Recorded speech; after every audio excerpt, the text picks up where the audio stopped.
So, you've got that big thing coming up, the presentation or the audition or the opera, and every time you think about it, you get a little bit of sticky mouth or sweaty hands or perhaps a little tightness in the chest.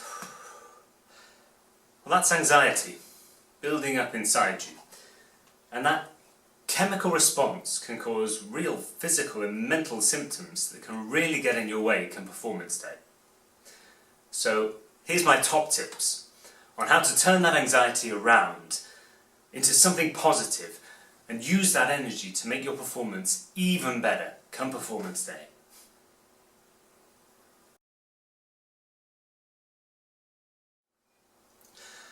Anxiety is the activation of the limbic system in the brain. That's the oldest, caveman part of the brain, and it activates as a protection mechanism. So, when you lived in a cave, it would have protected you from the area with the tigers or when the dinosaurs came. And a strong anxiety reflex would have made you much more likely to stay alive. So, instead of beating yourself up for your anxiety, why don't you start by thanking that part of the brain? Because in the wild it would have made you a better hunter and a survivor. Once you've made friends with that part of the brain and stopped fighting against it, perhaps we can start to persuade it as a friend that maybe in this performance there are no dinosaurs.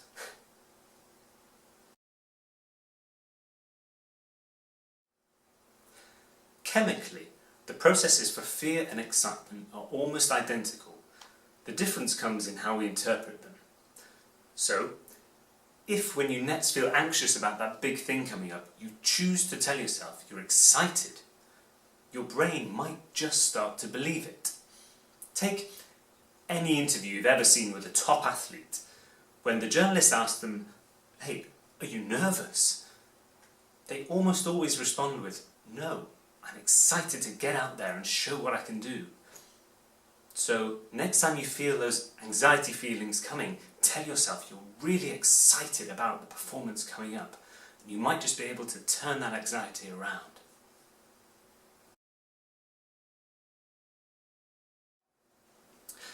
For most people, their anxiety is a process that builds up as the performance gets closer, to the point where maybe they can't control it or it starts to affect them.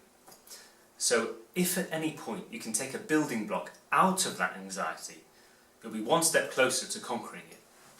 So here's what I do the day before an audition, or the night before. I imagine the whole day, from waking up, brushing my teeth, getting dressed, travelling, going all the way to the audition. And if I've learned some faces or I know the venue, that's even better. And I imagine the whole audition, singing perfectly, feeling lovely and calm, feeling great, right up to the point where I leave. And it takes me about 45 minutes to an hour to really imagine all of these things. But then the next day, when I'm going to the audition, because I've already practiced everything in my mind, calmly, nothing comes as a surprise. So it gives the anxiety less chance to build, which gives me the best chance to succeed.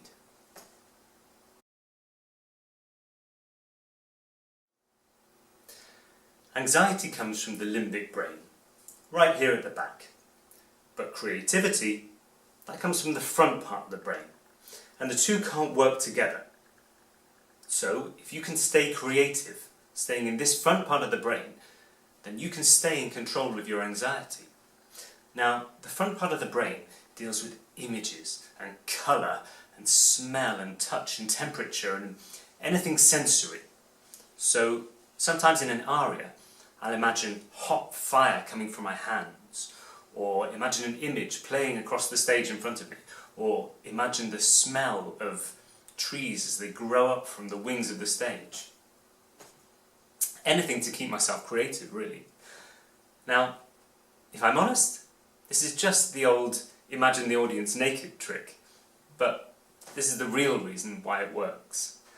And actors have been using this trick for years. If you think about how they talk so often about staying in the character, really belonging to the character, feeling the roughness of the hands that their character might have, or imagining the choices that's led their character to this point in the action. And whether those actors know it or not, they're managing their anxiety by staying creative.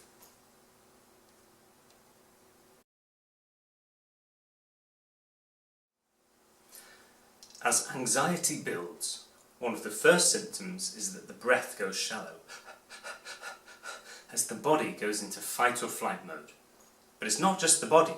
The brain also starts going into its own fight or flight mode, so it pulses much, much quicker and shuts down the parts that it considers to be unimportant. Things like memory recall and cognitive function, things which, if you're giving a speech or singing an opera, are really very, very important. And this sets up a cycle, with the brain telling the body it must be afraid, and the body feeding back to the brain the same thing. But we can interrupt that cycle with the breath. So if you breathe all the way out, all the way, so there's absolutely nothing left. Empty both lungs till you get that feeling. Must breathe, must breathe, must breathe. And it triggers the phrenic nerve, which causes the reflex action. Fills you full of air. And this temporarily interrupts that anxiety feedback cycle to the brain, because the body is suddenly in a relaxed breathing posture. And if you can keep it there, even just for a bit, you'll be interrupting that feedback loop for long enough to persuade your body you might not be afraid, and keep that anxiety at bay.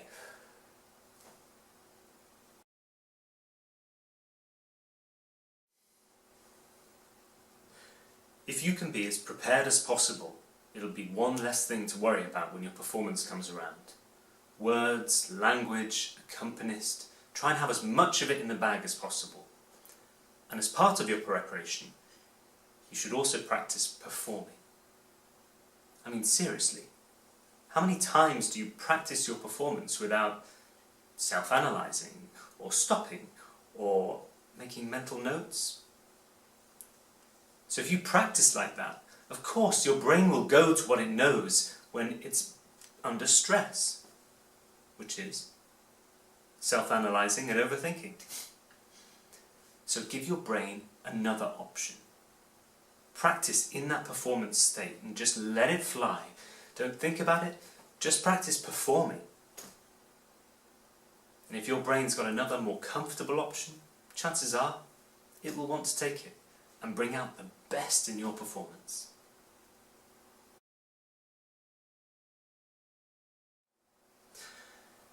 Anxiety and excitement are very high energy states in the body.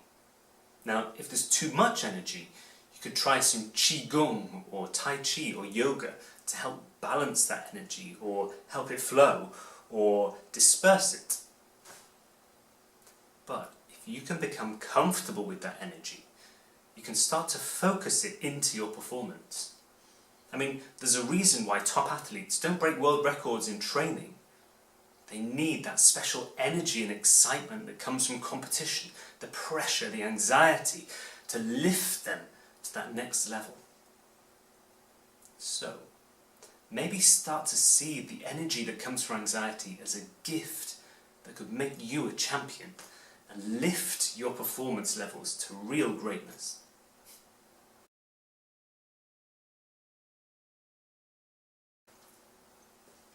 Thanks for watching the video. I hope it helps. Don't forget to like, follow and subscribe for more content from me. And if there's something that you really like me to make a video about, just drop me a message and I'll see what I can do. Happy singing.